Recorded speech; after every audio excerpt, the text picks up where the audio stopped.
gawin nyo ito sa sitaw. Ayan, hiniwa ko na siya ng maliliit. May dalawa akong itlog. Gaganyanin natin, guys.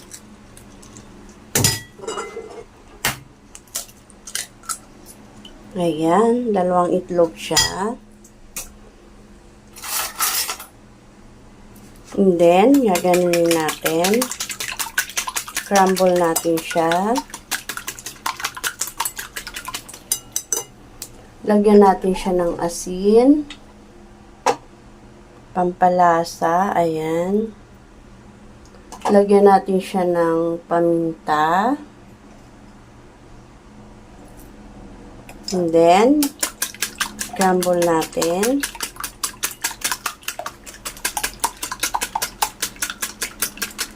Ayan. Yung sitaw, kinat ko na siya ng ganyang kaliliit. Mainit na siya. Ilalagay natin yung sitaw. Ayan. Lagay natin yung sitaw.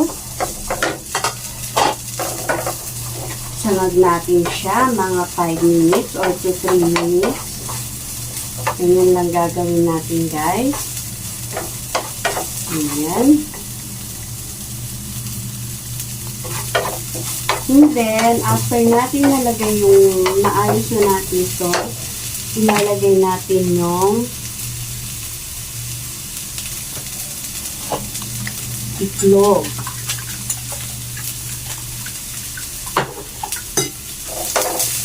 Ito ay tinatawag na tortang sitaw. Ayan, napakadali lang ito, guys. Siguradong kung ang mga anak nyo hindi kumakain ng gulay, pag ito yung niluto nyo sa kanila, magugustuhan nila to. Ayan. Ayan. Dahil okay na yung sitaw, ang gagawin natin, ilalagay na natin yung egg. Ayan, napakasimple. Ayan. Ayan, tortang sitaw. Ayan. Kita nyo naman, guys, napakadali. Dagdag kaalaman na naman na ang sitaw pala ay tinuturta. Ayan. Ayan lang muna natin siya. Ayan. And then, kukuha tayo ng plato para makaligtad natin siya ng maayos.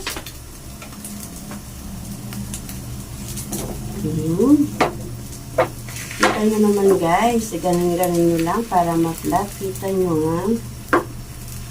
Ayan. Dahil okay na yan, lalagay natin yung pinggan. Ipa-flat natin na ganun. Ayan. Kita nyo naman. Ayan. And then, ibabalik natin para yung isang side maluto din. Ayan. Napakasimpleng gawin lang ito, guys. Siguradong magugustuhan ko ng mga anak ko. Ayan, para lang siyang cake.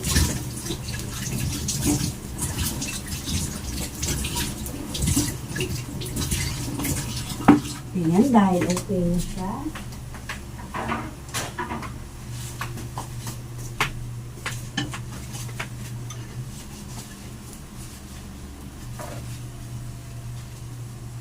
Ayan.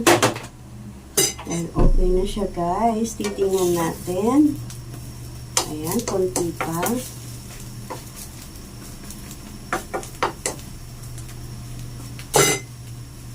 Ayan. Ayan, okay na siya, guys. Gagawin natin para di masira ang ating niluto, another taob ulit. And then, ito na siya. Ayan. May tortang sitaw na tayo, guys. Ayan. Dahil okay na, nahiwa na natin. Ayan, kita nyo naman. Meron na tayong tortang sitaw.